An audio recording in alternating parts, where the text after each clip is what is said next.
Hey MVPs, Rico Knows here. Going to talk to you guys about win totals again for the 2024 season. You see it here. Today we're going to deep dive Florida. That's who we're on. First thing I'm going to tell you is I'm either going to be really right about this or really wrong. You haven't heard me say that in any videos, but what it comes down to is Florida is very volatile. They're very hard to tell what's going on. So much so the books have already moved. So if you saw the chart earlier in the year, it was at 5.5 wins. They've now knocked it down to 4.5 wins. This feels like they're begging you to bet the over. And I'm going to talk to you about why they feel that way. We look at 2023. Apologies. Yes, they opened the season losing to Utah. They look terrible. Okay. Then they go and beat McNeese State, beat Tennessee at home. That was very impressive. And they play different when they're at the Swamp. That's the reality of the situation. Beating Charlotte like trash. They look terrible again. I told you Charlotte would cover that spread. We lost money here. We won money here if you were an MVP last season. Okay. Losing to Kentucky. Getting blown out, really. Beating Vandy at South Carolina, 2 weeks to prepare for Georgia, didn't quite show up, and then just lost the rest of the way down the season. I don't think anybody was surprised by these losses except for that overtime loss to Arkansas. But it looks like a team that's just not quite getting over the edge, and it's crazy because a guy like Graham Mertz played out of his mind.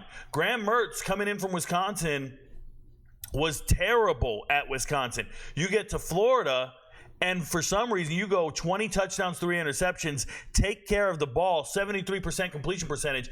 I don't think you can play much better. And it still didn't get you the wins you needed.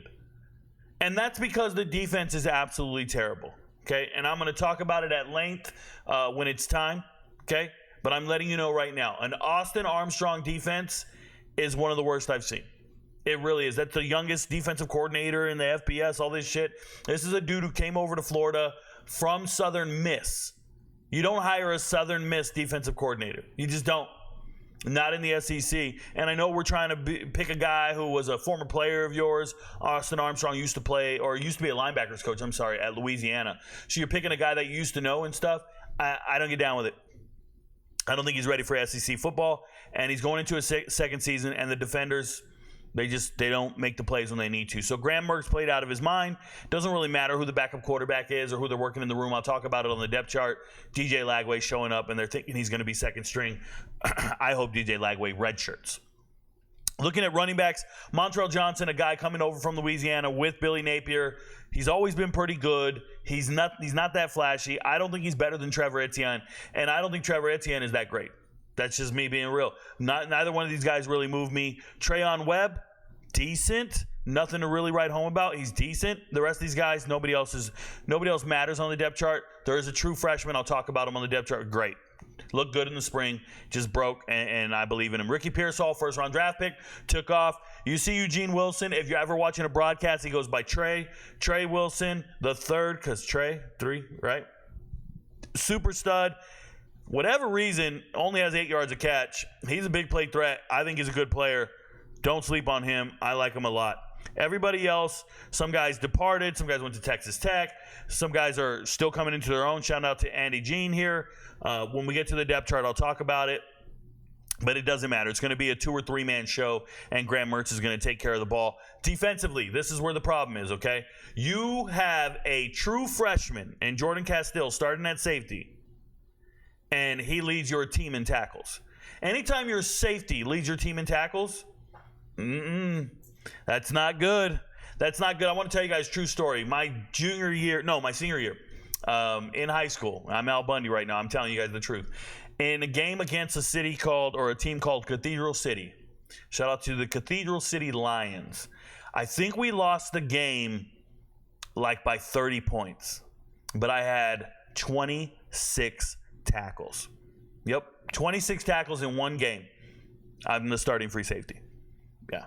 You're not winning games if your free safety is leading you in tackles. I'm just letting you know. It's just not going to work out for you. There's some other players in here that get excited about, but yes, Princely Manley hit the transfer portal. Miguel Mitchell, transfer portal. Manny Nunnery came back out of the transfer portal. He's just not getting the play that he needs to get. I'm excited about Tyreek Sapp. I'll talk about him on the depth chart. Jalen Kimber, transfer portal. Terhada Mitchell didn't live up to the hype coming over from Georgia, I think. Georgia or Alabama. I think it was Georgia. But we'll talk about it. Desmond Watson, that 400-pound dude out there they have just plugging holes. It's just they got to get it done, and they haven't been. they're in the right position. I don't even know. I don't even know if they're in the right position. So you get DK coming in from Wisconsin, decent wide receiver, dependable. He played in the spring game, looked like he was out there. Eugene's the guy, right? Trey Wilson's the guy. And then Elijah Badger coming in, the Arizona State leading receiver. Khalil Jackson pops on tape. Obviously, Andy Jean pops on tape. And there's some other guys they've been talking about that pop on tape. But I'm going to tell you, it's going to be Senior Ladin. It's going to be some of these more experienced guys and what they're doing. Offensive line. The right side of the offensive line looks solidified to me. Okay, Brandon Crenshaw Dickerson, transfer coming in from San Diego State, is actually a really good player. He's like the best sophomore lineman in the Mountain West, essentially. Or, I'm sorry, senior lineman that was going to be in the Mountain West, and then he transferred out. So he was probably one of the best players on San Diego State last year. I liked everything about him. And when I told you guys this a while ago, I don't know if I told the MVPs this, but something, I think I talked about it in my transfer portal videos, my podcast. Something that really matters to me is they went out and found transfers that are bona fide experienced, not potential guys, not dudes who are young and with a bunch of stars. No, they went and found senior dudes, physically developed guys that can actually play. They learned their lesson because last year they signed a bunch of transfers that were just kind of potential-driven recruiting star guys, and they said, man, these guys don't play good. No, we need this right here. And so they went and got themselves guys who have started multiple seasons, and they're finding their answers. Now, Damian George, I hope he's in shape, and he's getting in better shape because I want to say this young man is like 360 pounds. Yeah, 362. You see that? 6'6", 362. Enormous size. That's why he was at Alabama. But you got to get in shape. You can't be that big walking around. And speaking of getting in shape, a lot of Florida players are theoretically transforming. They fired their strength and conditioning coach. They've tried to fire everybody and everyone, like anyone. They've tried to find the right answer. They're looking, why isn't things like getting there? Why aren't they really making it happen? And a lot of it has to do with some of the decisions they're making in the offseason, if you will. They run a 2 tight end set. I can't tell you much about the tight ends outside of the fact that they will not impact the win-loss total, at least not from my perspective. Shout out to Graham Mertz, playing extremely efficient and looks like a mature quarterback. I hope he goes out there and continues to make smart decisions. True freshman DJ Lagway.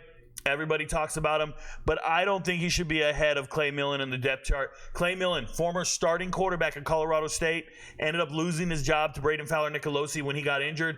BFN took over the job and never lost it, and he's still the starting quarterback at Colorado State, and this young man hit the transfer portal. Now, being a junior, being ahead of DJ Lagway in seniority, I think that's like one of the worst transfers I've seen. You're just conceding you don't want to play football anymore.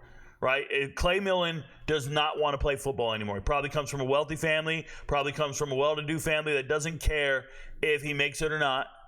He's going to transfer to the SEC and be a backup quarterback. Just absolutely nothing competitive about that kid, as far as I'm concerned.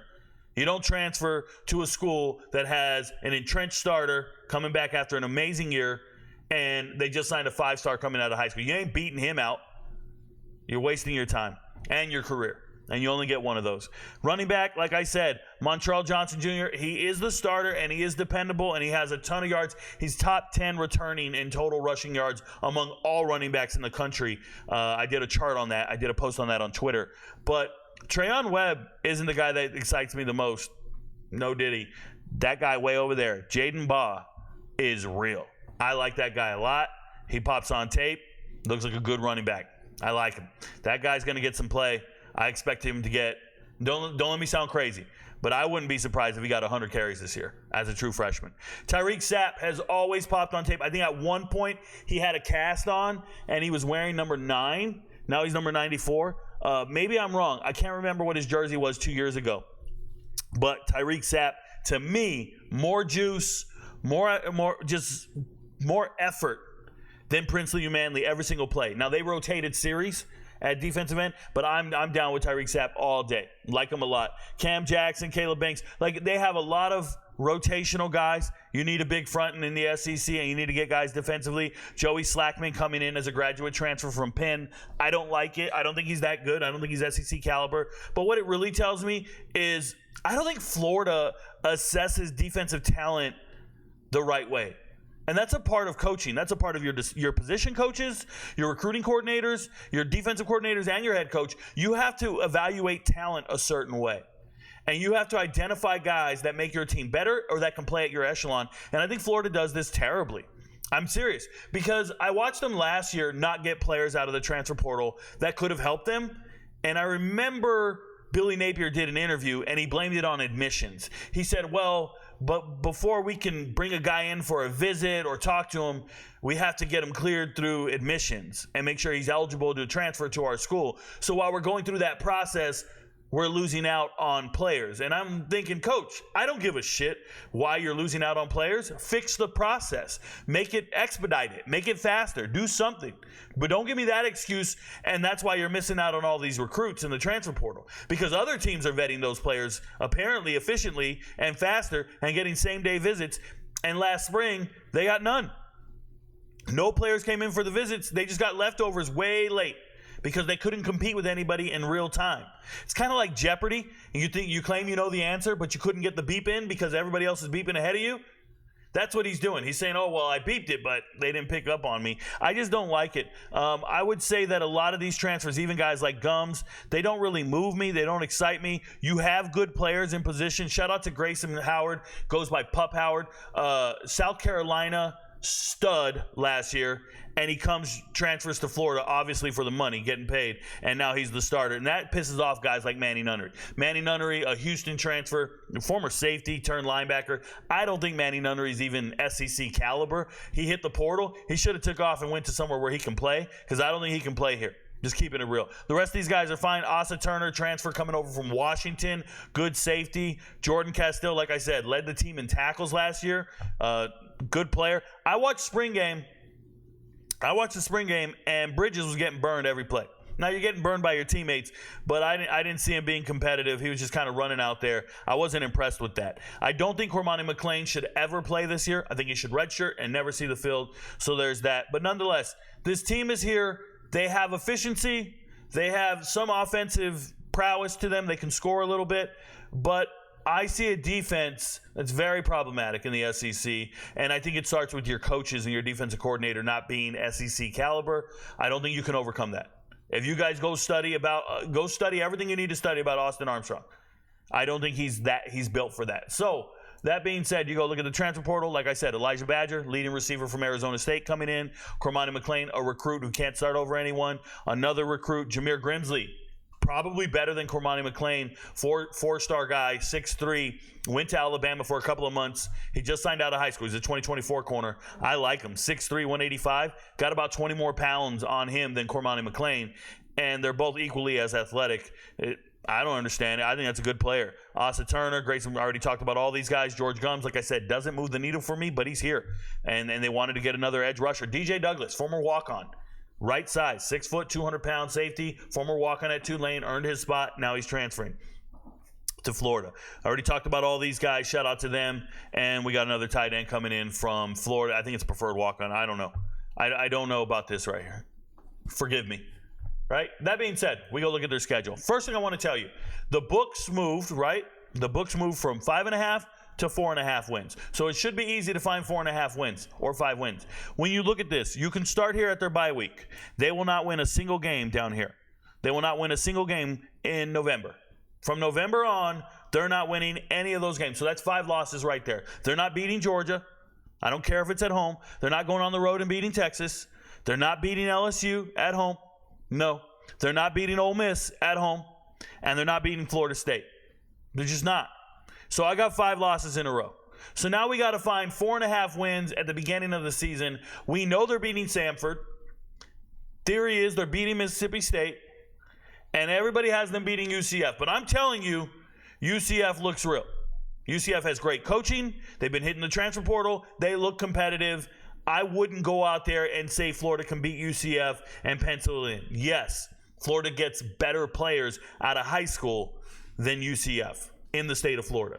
I'd say the caliber of player going to Florida is better than the caliber of player going to UCF. But I've seen 60 players leave Florida in the last 2 years via the transfer portal, so none of those recruits even matter. They're all leaving. So what are you left with? You're left with transfers like Graham Mertz. You're left with transfers coming in to be your starters, and they're not quite the same caliber. And UCF, I see them upgrading. Now, UCF does need some wide receivers to be competitive, but I think that game will be a little closer than people think. I also like Florida in that game because it's in Gainesville. So what I'm really trying to tell you is this first game in Gainesville, this first game in the Swamp, let me know what you think. If you think Florida's beating Miami in the first game, then you got to take the over. I don't think it's going to happen. I think Florida beats Samford. I think they beat Mississippi State, UCF, and they got a chance to beat one of these teams. They're gonna split it. They're either beating Tennessee or Kentucky. Now, do they beat Tennessee at home? I don't know. And I'm saying home for Tennessee. Or do you beat Kentucky in the Swamp? Kentucky's got real offense. I just feel like they can win one of those. That's 4. They got to win 5. They got to win another one. That means they got to beat A&M, Miami, and they got to sweep Tennessee and Kentucky, and I just don't see it. I think they beat UCF because they have 2 weeks to prepare. I think they beat Mississippi State, and I think they beat Samford, and they got one more win in there somewhere. Now, some people got them going 1, 2, 3, 4, 5, 6, 7-0. That's why I said I'm either going to be really right or really wrong. Some people got them going 7-0 to start the season. I got them on the under, y'all. You do you. By the way, the under is a plus 122. It's a value bet.